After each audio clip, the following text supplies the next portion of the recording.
Bienvenida y bienvenido a Ya Te Digo, el podcast de Armilla en el que creamos un espacio de conversación para los y las jóvenes. Yo soy Adriana. Y yo soy José Antonio. Hoy hablamos de cine, de cultura, de historias llevadas a la pantalla, pero también de activismo, de reivindicación e igualdad a través de estos canales. Y con nosotros, como siempre, nuestra alcaldesa, Loli. Hoy tenemos un podcast muy cultural y muy reivindicativo. Pues sí, Adriana, hoy contamos con una mujer joven, creadora, reivindicativa, una activista que, no solamente dirige y escribe, sino que lo hace con orgullo. Muestra las diferentes identidades sexuales y lo hace a través de la gran pantalla con historias del día a día. Hoy tenemos con nosotros, además, a una armillera, a María Pasadas. Por supuesto, armillera. Muchísimas gracias, estoy muy contenta de estar hoy aquí, con muchas ganas de compartir y poder charlar un ratito con vosotras y con vosotros. Pues como Loli decía, tenemos con nosotros a María Pasadas, nacida en la línea de la Concepción, pero ya muy arraigada a Granada y vecina de Armilla. Eres psicóloga, escritora y cineasta, y eres una joven muy comprometida con el activismo LGTBIQ+. Así que nada, bienvenida, María. Muchísimas gracias, sí, soy de la línea, llevo 14 años en Granada y 2 añitos ya aquí en Armilla, afincada y súper contenta con la acogida. Pues vamos a empezar, si te parece, por tu formación, porque tú eres psicóloga de formación y eso me hace pensar que de una manera transversal impregna todo lo demás que haces, lo que escribes, lo que diriges y todo lo que realizas. María, ¿cómo te ha influido eso en toda tu trayectoria, en todo tu trabajo? Claro, yo empecé a estudiar psicología porque en mi imaginario no estaba poder dedicarme al cine. Yo aunque nací en la línea, vengo de una pedanía que es Campamento, que son 1.800 habitantes. No contemplaba la idea, ¿no?, de una familia que no ha tenido la posibilidad de estudiar, y cuando me vine a Granada, muy contenta estudiando psicología, pero al acabar yo sentía que me faltaba algo. Como que eso que yo estaba buscando en la psicología no lo encontré en la carrera, ¿no?, como algo más humano, más vinculado con la emoción, ¿no? Y a mí siempre me ha encantado escribir, a mí siempre me ha encantado el cine, las series, desde muy pequeñita con el Movie Maker ahí toqueteando, ¿no? Entonces, cuando acabo la carrera, doy un giro a mi vida, cuelgo carteles por las calles de Granada, buscando gente que esté un poco más loca que yo o igual y que quiera unirse a un proyecto de, oye, no me dedico al cine, soy psicóloga, pero tengo una idea. A ver si alguien quiere echarme una manilla o si le interesa, lo que sea. Así empezó todo, y a lo largo de estos 10 años de carrera yo me he dado cuenta de que la psicología, a la que ahora sí me dedico porque me he podido reconciliar precisamente a través del cine, me ha dado unas herramientas brutales a la hora de crear personajes, que sean personajes honestos, que tengan capas, ¿no? Cuando hablamos del colectivo LGTBIQ+, es una normalidad, es lo suyo, o sea, es como si hablamos de que hay personajes rubios, morenos, tal, llegará un punto en el que no sea necesario ni siquiera mencionarlo. A día de hoy sigue siéndolo, ¿no?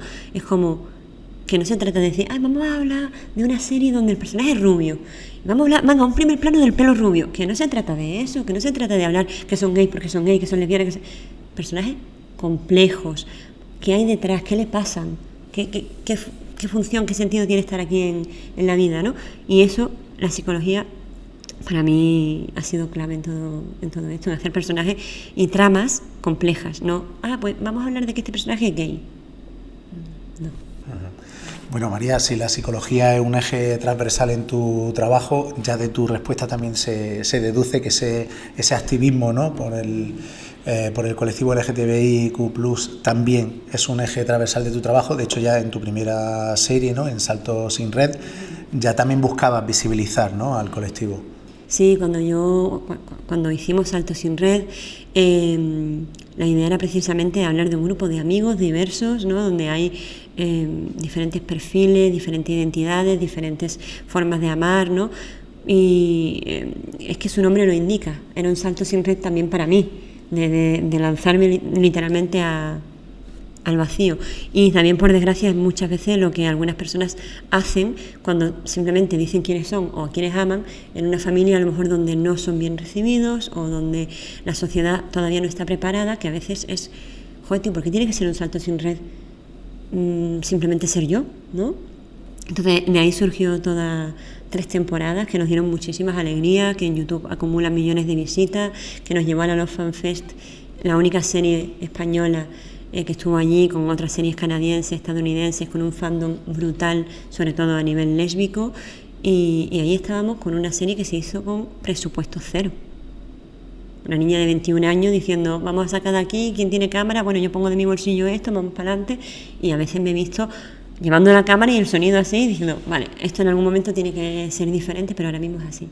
Así que muy contenta con que Salto Sin Red, que fue un origen, llegara a donde llegó y contara lo que contó. Y esa forma de visibilizar, María, ese activismo, porque no vamos a negar que la sociedad, bueno, aún nos queda mucho, nos meteremos todos, nos queda mucho por avanzar. ¿Te ha acarreado algún tipo de problema? Continuamente, o sea, pero no más ni menos que a otras personas que simplemente reivindican cosas como el feminismo, el enfoque de género, más allá también de la visibilidad del colectivo, ¿no? Yo creo que al final, cuando damos un mensaje en el que hay un sector de la población que va a perder unos privilegios, que además son privilegios que no le pertenecen, pues se ponen nerviosos. Entonces, claro, hay un punto aquí, imagínate, una chica de 21 años recién salida de la carrera, prácticamente en pañales, que se adentra en un mundo capitaneado por hombres. Yo me acuerdo en el primer día de rodaje, que uno del equipo me dijo, yo este plano no lo grabo, que la actriz tiene bigote, que no se ha depilado. Estamos hablando 2016.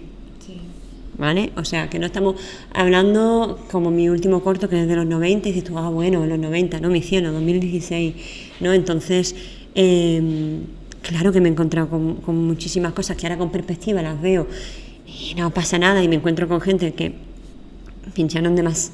Y yo a día de hoy digo, que te vaya guay, que te vaya bien, pero yo con 21 años, 22, 23, lo pasé realmente mal, y fue para que se me quitaran las ganas de entrar en este mundo, ¿no? Como que se la empeñaron. Aquí no hay sitio para mujeres ni para mujeres con este discurso. Y dije, bueno, pues vamos a verlo.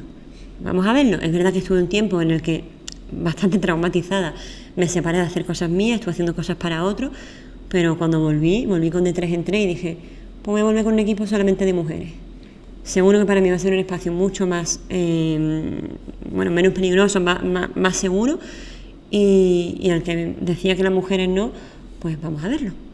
No estamos en contra de los hombres, ni muchísimo menos, nos encantaba que vinieran hombres a colaborar, pero ya cuando un hombre viene a colaborar a un grupo de mujeres, ya ese hombre se está posicionando en un sitio de donde le da igual que su directora o su jefa vaya a ser mujer. Entonces, fantástico, porque a mí me da igual cuando mi jefe es un hombre.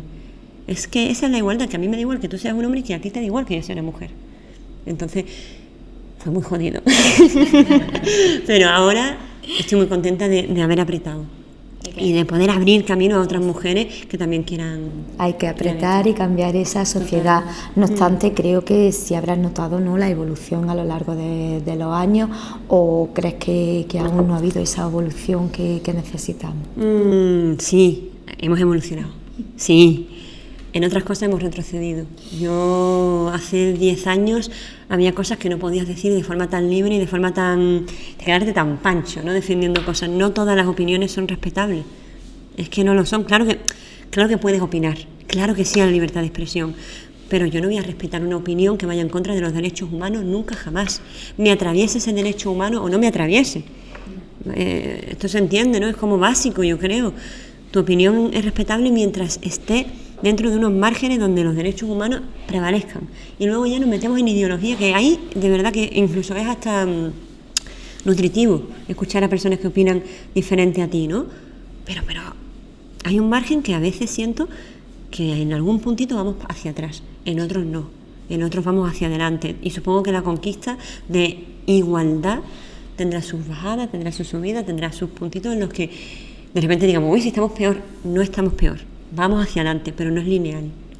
Ese es el tema, mi percepción, desde mi campo, claro, al menos. No te creas que es exclusivo de tu campo, podríamos abrirlo a muchos otros campos y hablar muchas mujeres. Total. Y creo que nos sentiríamos un poco igual. Vamos a hablar ahora un poquito de redes sociales, porque al final las redes sociales hoy en día son un espacio muy bueno y una herramienta fantástica para impulsarnos, para llevar esa reivindicación que tú tienes, pero también son un sitio hostil. ¿Cómo vives tú las redes sociales? ¿Has tenido alguna mala experiencia a destacar?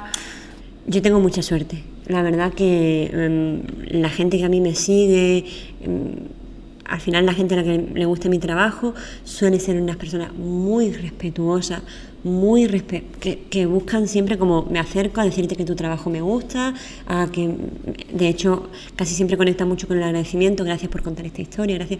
Mi experiencia es súper positiva. Además, yo no cuento con un fandom que sea como agresivo, ¿no? O como, tampoco, también lo que yo cuento son historias bastante sencillas y bastante humanas.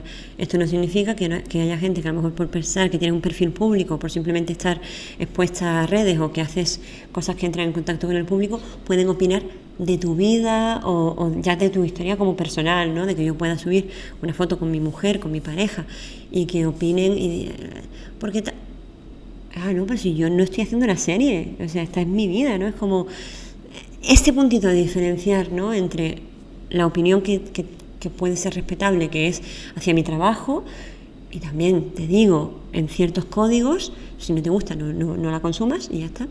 Y otra cosa es entrar en lo personal, que creo que es un error que se comete muchísimo en redes, de pensar que esta actriz o esta directora es tu amiga, es tu colega, te voy a poner aquí si el pantalón le queda apretado. Es que a nadie le interesa si a ti te parece que el pantalón le queda apretado, tiene ojos en la cara, deja a la muchacha que lleve el pantalón que quiera. Este es el tema. Pero yo estoy muy contenta. Yo en general he tenido muy buenas experiencias, al menos con la parte de redes sociales. No he tenido yo nada significativo, al revés, un amor, un cariño, un apoyo súper grande. Bueno, sí. También hay una parte muy buena de las redes sociales y es que nos mantienen conectadas, ¿no? Sí. Y nos dan visibilidad. Así que también nos quedamos con esa parte, que no todo es malo, no todo es como chungo. A mí esa parte de las redes me conectan con mucha gente que de otra forma no podría estar conectada. De hecho, cuando era con 9 añitos a mí me gustaba mucho una actriz argentina que trabaja mucho por Latinoamérica, y a día de hoy poder estar conectada con un audio por Instagram es como casi imposible y es real, ¿no? Entonces eso está muy guay. Uh-huh. Bueno, yo creo que hablando de este tema es también importante que hablemos de la gente joven, sí. Una gente que se mueve mucho en redes, que crea contenido, que consume, pero que a veces no se atreve a mostrarse tal y como son, porque por esos haters anónimos que son capaces de decirle tantas cosas y que tanto daño pueden hacer. ¿Tú crees que esto es así o cómo crees que qué mensaje podríamos darle a esa gente que le da todavía miedo mostrarse tal y como son?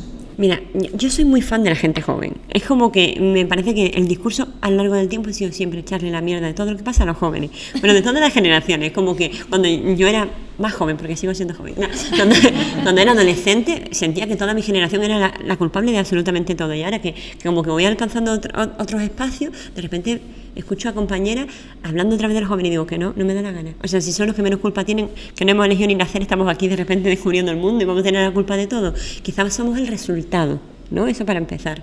Entonces, yo ahora veo una juventud un tanto polarizada, ¿no? Esta es mi sensación, con una libertad que me parece una barbaridad, de jóvenes de 13, 14 años hablando de sexualidad, hablando de identidad, y yo estoy súper contenta de que eso para mí era impensable, pero a la vez con mucho más miedos, como de repente no queriendo encasillarse en algunos términos, volviendo a usar algunos adjetivos que no me agradan mucho hacia la sexualidad de las mujeres. Y es como nos vamos de un discurso muy liberal a uno muy polarizado, ¿no? Y me sorprende, ¿no? Entonces, algo para mí fundamental son los referentes. Es que es fundamental. Es que yo con 7, 8 años, además esto lo comento en el pregón, que tengo la suerte de ser la pregonera de Granada este año, y ya lo comentaré como también ahí más extensamente, pero lo menciono. Yo con 7, 8 años yo le digo a mi madre que a mí me gustan las chicas. O sea, yo no tuve ningún problema para darme cuenta, o sea, igual que sabía que me gustaban los chicos, no era como un comentario que siempre estuvo ahí, que estuvo en el aire y que estuvo bien recibido, que no hubo ningún drama. a nivel familiar, nada. Y siguió eso.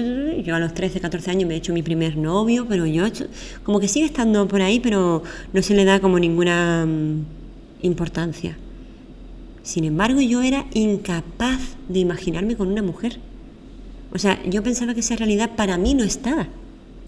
Como si yo me puedo imaginar a alguien volando, pero yo jamás voy a poder volar.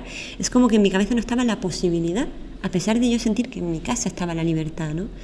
¿Esto qué habla? De que no había referentes. Que yo tenía 3 ejemplos contados.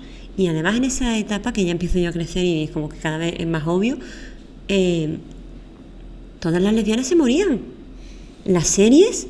No había una serie española en la que la pareja lesbiana, una de las dos no se moría. Era un mensaje de que lo poco que había era un castigo. Si vas por aquí, mira cómo vas a acabar. En tu propia boda, en Los Hombres de Paco, ¡pum!, te mueres vestida de blanco. Como, tío, ¿en serio? O sea, esto, qué susto, ¿no? Como que a nivel subconsciente, con un discurso, sí, yo soy bisexual, tal.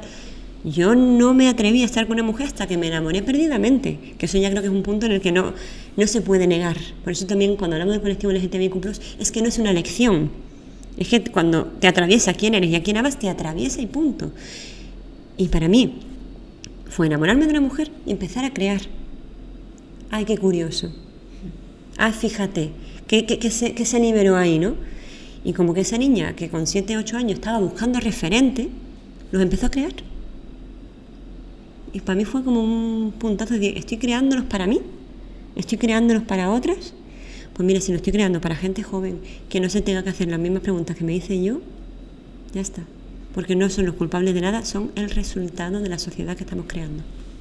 Pues la verdad es que tu respuesta hila directamente con la pregunta que yo te iba a hacer, ¿no? Te iba a preguntar sobre la importancia de los referentes en nuestra juventud, después de que tú en tu primera serie, en Salto sin Red, visibilizaras al colectivo LGTBIQ+, y después como ponente en un congreso en Barcelona hablaras, ¿no?, de la importancia de no tener esos estereotipos, de no estar encasillados.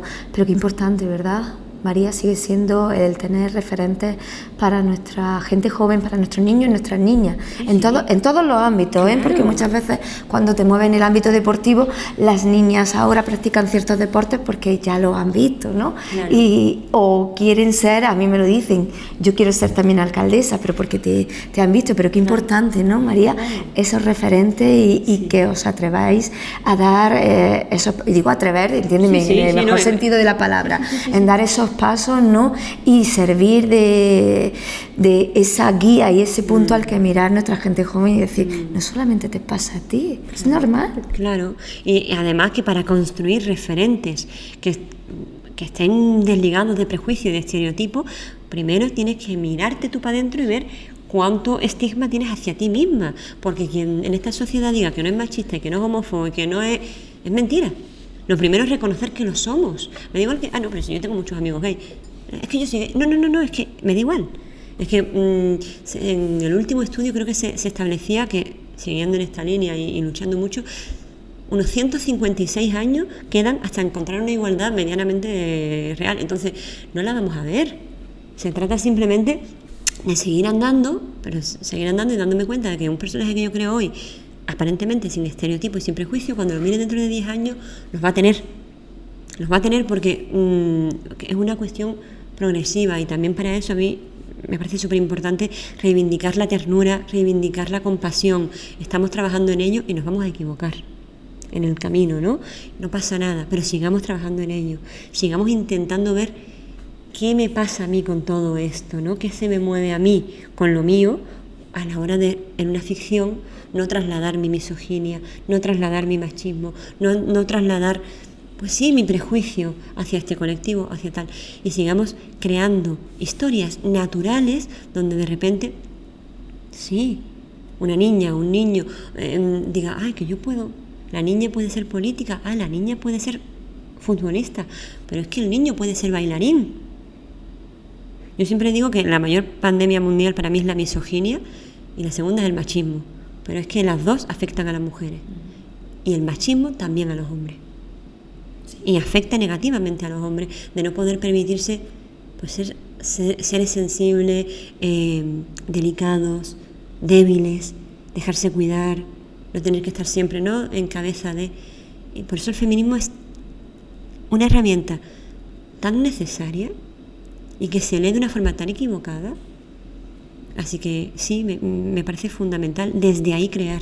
Me da igual que estés creando una chorrada, una comedia de Antena 3. Créala atravesándote de esto, no caigas. Es que en la comedia no es, ay, todo vale, no. De 3 en 3, que para mí fue hacer algo ultra mega sencillo, vamos a hablar y vamos a construir los personajes que dentro de ahí no nos colemos tampoco, no romanticemos nada de esto. Si había un chaval que tenía 30 y pico años y estaba con una niña de 20 y pico, metíamos la crítica social ahí, sutil, pero que se viera. ¿Qué está pasando con con la chupita de cuero que va aquí? ¿Qué relatos cuenta, no? No lo vamos a romantizar. Y hablando de referentes, has dicho que cuando eras pequeña no había casi ninguno, pero ¿hay algún referente que quieras destacar de tu infancia, de tu adolescencia, incluso de ahora, reciente? Yo he encontrado muchos referentes después. Para mí, una serie que es totalmente rompedora es The L Word. No sé si la conocéis, pero si no, os la recomiendo muchísimo. La letra L de lesbiana, fue una serie de finales de los 90, sí, yo diría finales de los 90, que yo no pude ver hasta que yo vivía ya aquí en Granada, independizada, quiero decir, o sea, que a mí no me llegó en su momento, ¿no? Pero una ficción súper valiente, en la que está escrita por mujeres, dirigida por mujeres, y en la que toda la trama se centra en una zona donde solamente hay mujeres lesbianas. Son amigas, son parejas, su vida, sus trabajos, sus historias, una trama súper elevada, pero todas son lesbianas, todas están con mujeres. Y a mí esa serie me llegó muy fuerte, porque aunque la vi ya más mayor, y creo que también tienes que verla más mayor, me di cuenta de que estaba rodada antes de que yo naciera. Y eso me hizo clac. Uy, ¿qué te está pasando de antes, no? Y luego ya miras a tu familia y miras a otras familias, o ves cuando hablas con personas más mayores y ven un trabajo tuyo en el que hay cualquier representación LGTBI y te dicen, a mí me pasó, a mi hermano le pasó, a tal, en mi familia ha pasado, de tener que ocultar personas que ahora a lo mejor tienen más de 90 años, ¿no?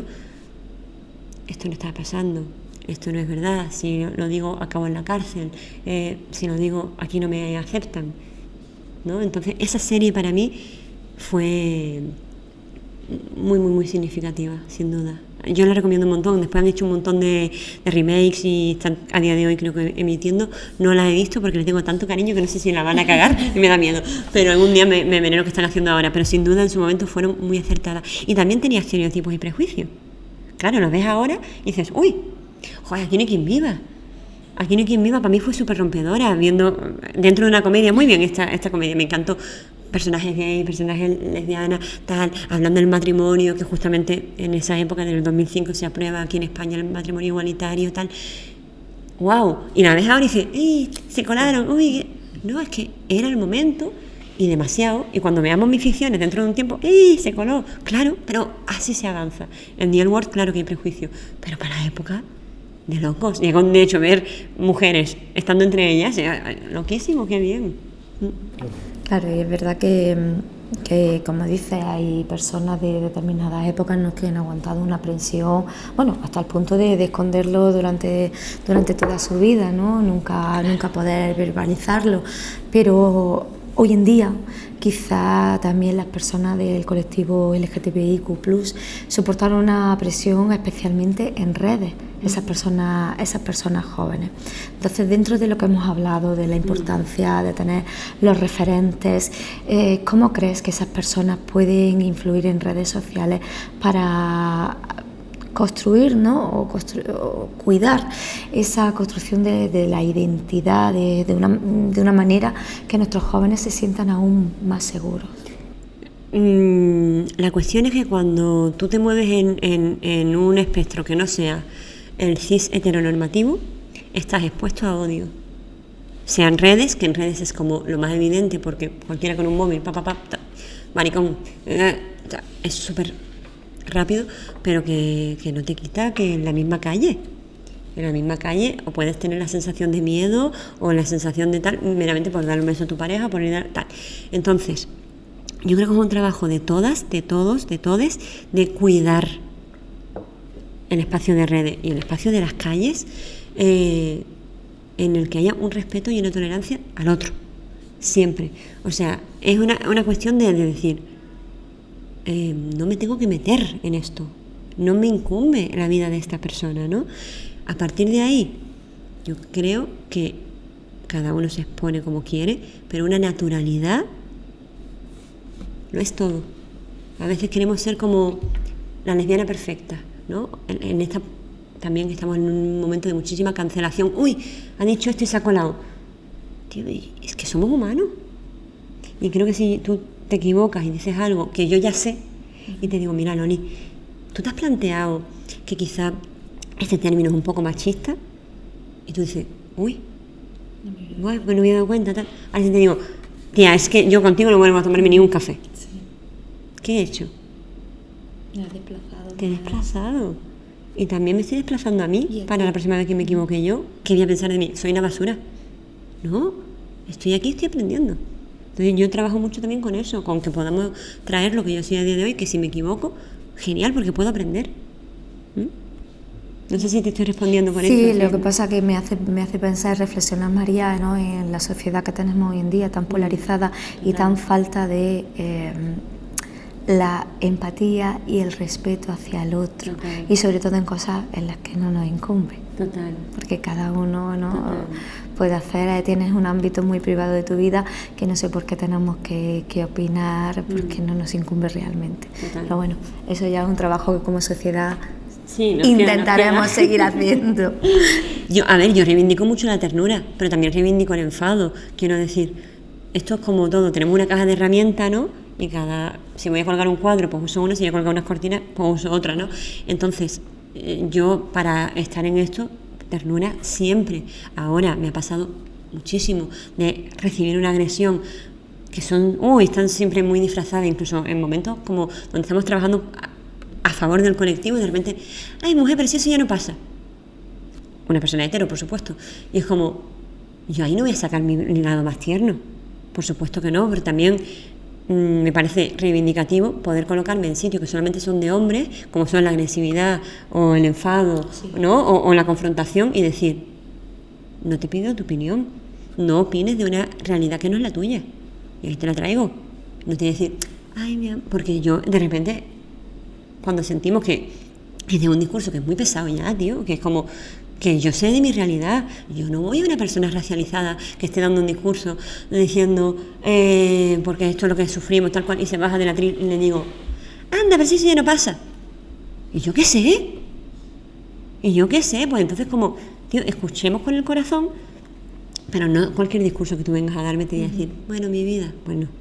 Pues también creo que tenemos mucho las mujeres que aprender de los hombres a dar un golpe en la mesa y decir, por ahí no. No es violencia, pero sí es un punto de pongo aquí mi límite y esto no te lo voy a permitir. No, sí, es verdad, cuesta, pero tenemos que aprenderlo. También nosotras. Sí, estamos en ello. Sí, estamos en ello, como todo. Total. Bueno, María, hay que hablar un poco de tu último trabajo que se ha estrenado recientemente, la otra mitad, un proyecto en el que además colabora el Ayuntamiento de Armilla. Y bueno, nos gustaría que nos hablara un poquito de qué se va a encontrar el espectador también en ese trabajo, y no sé si hay o no alguno de estos temas que venimos hablando desde que hemos empezado la conversación ahí en ese cortometraje. Claro, mira, yo no me gusta nada desvelar nada de mis trabajos, pero yo te voy a responder muy rápido. Cualquier trabajo, cualquier ficción que yo haga está atravesada por esta realidad. Por lo tanto, no necesito contar una historia que trate sobre eso, pero siempre va a estar atravesada. La otra mitad es, en resumen, el trabajo audiovisual del que yo me siento más orgullosa en mis 10 años de carrera. Es una ficción, es un cortometraje protagonizado por Víctor Beltrán y Rebeca del Moral. Víctor Beltrán es vecino de Las Gavias, le hice su primer casting hace 10 años y está triunfando en Netflix, está triunfando, bueno, a nivel internacional. Y él es un enamorado también de su tierra y siempre reivindica Granada, y cuando le llamé para la otra mitad le dije, oye Víctor, que tengo un corto que he pensado que... Me dice, sí. Y le digo, no, pero me refiero que te quiero contar que tu personaje. Me dice, sí. Y digo, no, pero si todavía no te contas, que sí, María, que yo contigo sí a todo, ¿no? Entonces, muy guay contar con ellos dos, con Rebeca y con Víctor, con Abraham Montufo, también granaíno, ¿no? Y con Alex Puertolas, que viene desde Madrid. Y un súper honor contar con Andrea Wask y con Toni Acosta, que fue una propuesta que le hicimos llegar a través de su representante, bueno, pensando que al final era una ficción, una producción muy chiquitita, granaína, que la producía Chichina Granaína, que digo, hay una cosa muy humilde, con un presupuesto muy limitado, que si no es gracias a, por ejemplo, al Ayuntamiento de Armilla, ¿no? Que habéis aportado vuestro granito de arena y que yo os estaré eternamente agradecida, es que no cuenta con un respaldo económico detrás. Y ver que actrices como Toni Acosta, como Andrea Wask, dijeron, sí, nos encanta el guión, nos encanta la historia, queremos contar esto. A mí todavía se me ponen los vellos de punta, ¿no? Entonces la otra mitad ha sido 2 días y medio de rodaje, de hacer una familia, de contar algo, una historia para mí extremadamente hermosa, una historia que yo tenía en mi cabeza hace 10 años cuando empecé a colgar estos carteles, pero como que no tenía cabida, fíjate, ¿no? Y tenía que ser ahora, con todo el bagaje detrás, pudiendo llegar a la gente que puedo llegar ahora, y hemos contado una historia muy sencilla, que ha gustado muchísimo, que nos consta que va a dar mucho que hablar y que va a girar mucho, así que la otra mitad, ahí con el sello del Ayuntamiento de Armilla, va a estar, es que sí, va a estar rulando nacional e internacionalmente muchísimo, y por ahora sentimos que la acogida está siendo no sé, como de muchísimas ganas de saber más, ¿no? Entonces, ojalá prontito os pueda contar mucho más de esta producción, pero que ha sido muy, muy, muy, muy hermosa rodarla y terminarla. ¿Qué te ha aportado ese elenco de actores y de actrices de las que nos has hablado? ¿Qué te ha aportado a ti, María, y al rodaje? ¿Qué te ha aportado? ¿Qué resaltarías, María? Pues para mí la otra mitad me ha aportado mucho como profesional y más como persona. He tenido el lujazo de poder hacerlo, codirigirlo y coescribirlo con mi mejor amiga desde la infancia, con Elena López, que además cuando yo llevo 10 años haciendo cine, pero hace 10 años yo le cuento esta idea, ella en plan, tía, me encanta, tienes que contarla, yo qué sé qué tal. Pues bueno, pues al final por cosas de la vida la idea se va por otro lado, no se cuenta en ese momento, pero cuando yo vuelvo a decir que la quiero contar, digo, no lo voy a hacer sola, se llama La Otra Mitad, me falta mi otra mitad, entonces cuento con Elena, hacemos un equipazo, y de hecho el reparto se configura que con la mitad ya había rodado y con la otra mitad no. Entonces también todo se juega ahí un poco, ¿no?, con esta familiaridad que me trae Víctor, Rebeca y Abraham, que yo había contado con ellos en Salto sin Red y en De 3 en 3, y de repente con Toni, con Andrea y con Alex, que era la primera vez, ¿no? Y de todos me llevo algo, pero me llevo sobre todo una profesionalidad totalmente igual, o sea, desde las personas con más trayectoria o con las personas que llevan unos añitos empezando en todo esto, un compromiso, una profesionalidad que me la llevo en mi corazón, una entrega increíble, y especialmente de los que ya conocía, no me sorprendió, pero de perfiles como Andrea o como Toni o incluso como Alex, que en el mundo audiovisual lleva menos, pero como influencer, pues súper reconocido y, ¿no?, con muchos seguidores detrás. Me sorprendió la humildad, que no siempre es así, que a veces te llega un actor, una actriz que lleva 2 cortos y en mi camerino, y yo qué sé qué, oye, esta frase no la digo, como de no estar por la labor. Y yo vi ahí a 6 personas manchándose las manos, jugando como niños, pero a la vez con la profesionalidad del adulto. Fue una maravilla, yo me voy súper contenta y habiendo aprendido mucho, mucho, mucho, y sobre todo muy agradecida tanto Elena como yo de haber contado con semejante elenco y con semejante equipo. Un equipo de 46 personas, la gran mayoría mujeres, andaluzas, y con un reparto que aunque vinieron para acá, que no era irnos a Madrid a rodar, que os venís vosotros a Padul, y encima aquí se habla acento andaluz, y de repente una Toni Acosta escuchándose audios de mi madre y de mi tía para aprenderse el acento andaluz. Es que para mí eso lleva mi tierra por bandera, y que está muy bonito decirlo, pero es como que no, que yo quiero que en mis ficciones se hable andaluz, se hable granadino, no sea posible, o si no linense, que el personaje de Toni bebía de la línea, que de ahí soy, y en el campo de Gibraltar, y era como que yo quiero que la gente venga aquí y hablen como nosotros. No nosotros ir para allá y hablar neutro. Que eso ya se ha visto mucho, que está muy bien, pero ya se ha visto mucho. Sí. Bueno, María, muchísimas gracias por compartir con nosotros tu mirada, esa que pones también en el visor de la cámara a la hora de rodar. Muchas gracias. Y gracias, Loli, por seguir dando espacio a conversaciones como esta. Yo, la verdad, María, muchísimas gracias por esta conversación tan enriquecedora. Tengo que decir que ha sido un gran placer conocerte, que estoy muy orgullosa de tenerte como vecina en este municipio y espero que nos veamos muchas más veces, y de verdad espero que esta conversación le ayude a jóvenes que están buscando su voz y su determinación, que sea de ayuda, y también para esos otros jóvenes y también para las personas más adultas, que empecemos a abrir un poquito la mente, porque la realidad no es solamente la que nosotros vivimos, la sociedad no es solamente la que nosotros vivimos en primera persona, hay muchas más y todas merecen el mismo respeto. Muchas gracias, María, por todo. Muchas gracias.